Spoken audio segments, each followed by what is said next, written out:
Godzilla Dominion takes place shortly after the events of 2019's Godzilla King of the Monsters. In that film's climax, Godzilla has defeated King Ghidorah and has taken his place as the King of the Monsters. Bereft of a home, Godzilla is left to focus solely on his role as the king, which means he needs to rein in all those naughty titans in the world in order to maintain balance. Throughout the story, we see him travel through what is described to be the veins of the planet. At least, that's how it is from Godzilla's perspective, because he sees the Earth as a living being. Along the way, Godzilla revisits his old stomping grounds, reminiscing of what used to be.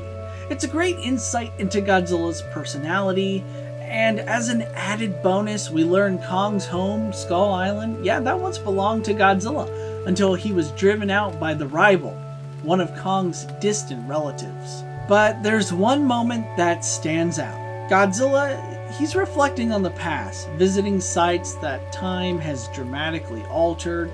When the Great Titan arrives at the site of his former lair, he reflects on how early humans made this place in his honor.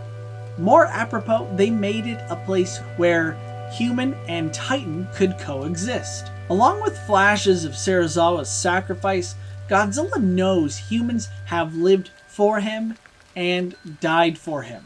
But Serizawa was not the only sacrifice. There was another. For the first time in his long life, Godzilla feels one with the world. No longer does he see the surface of the water as a divide between worlds. Now he sees it as one big extension of himself. This is what Mothra gave her life for. This was her gift to him. While I'm not sold on the idea of an all-monster movie with very little, if any, human involvement, making a comic series told entirely from Godzilla's POV was a great idea.